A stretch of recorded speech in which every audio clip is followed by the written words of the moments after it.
أصعب مشكلة بتقابل طريح الفراش اللي عنده قرح فراش ما بتكونش الأكل ولا الشرب ولا التقليب ولا القرحة لو كانت موجودة بكل درجاتها. أصعب مشكلة عنده بتكون هي الأهلية، مش لأنهم هم السبب، بالعكس دول لهم كل الاحترام والتقدير لأنهم بيعيشوا معاناة محدش عارفها غيرهم.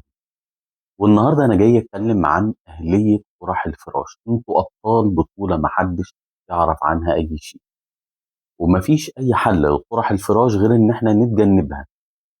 أنا عارف أنتوا باذلين كل الإمكانيات المادية والنفسية والجسدية عشان خاطر تكونوا مع الشخص اللي ليكم ما سبتوهوش، وربنا هيعوضكم كل خير، وكل المجتمع لازم يؤازركم. مش معنى إن صوتكم مش مسموع أو محدش عارف إن ده حاصل إن ده مش بيحصل.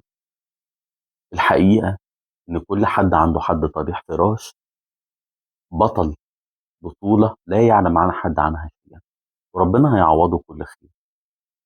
جراح الفراش ليها حلول كتير، ولكن يبقى الحل الوحيد المجدي هو التقليب بدون ما يكون في جليس بيقلبه كل ساعتين. القرحة عمرها ما هتخف، بل ممكن يجيب قرح جديدة، فساعتها هتبوء بالفشل أي محاولات للتغطية. جراحة التجميل فعلا احنا عندنا حلول سحرية كتير للقرح اللي ما بتخفش.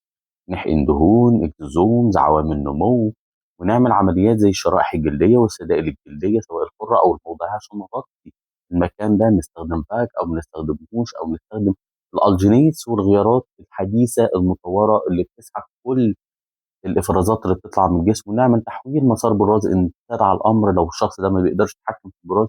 ولكن يبقى البطولة الحقيقية مش لكل ده إلا الأهلية اللي بتشتغل الصبح عشان تجيب فلوس عشان خاطر تقيت البيت القائم عليه، وفي الوقت اللي فيه حد راح يجيب الفلوس عشان خاطر يصرف على الشخص طريح الفراش، يكون في حد مستني يكون وظيفته بس إن ياخد باله من الشخص اللي قاعد ما بيننا على السرير لا حول له ولا قوة في ملكوت آخر.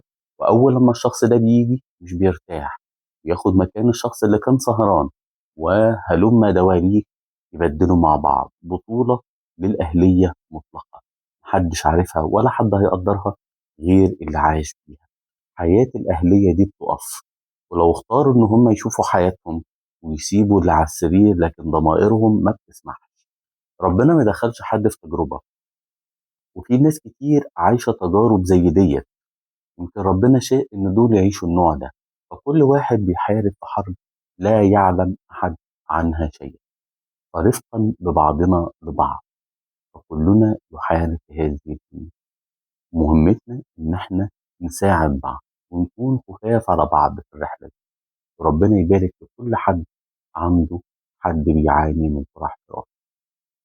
واهم رساله اقولها لك في الفيديو ده: انت بطل، وفعلا في حلول، ولكن يبقى الحل الوحيد هو التقليد، هو السر الرهيب لعلاج قرح الفراش. قلبنا كل ساعتين، اهتمينا بالغذاء عالي البروتين والسوائل حتى لو ما كانش واعي. مهم جدا نحافظ على النظافه الشخصيه في الاماكن ديت. ربنا يكرم ان شاء الله، وكل تعبك اللي بتتعبه مع الشخص اللي ليك ده يكون معاك.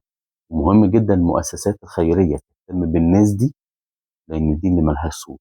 مش معنى ان الناس دي مش موجوده على الفيسبوك او تويتر او تيك توك او على اي منصه من المنصات الاجتماعيه انهم مش موجودين، ان هم ما عندهمش رفاهيه انهم يكونوا في اي مكان تاني، او ان حتى يطلع لهم.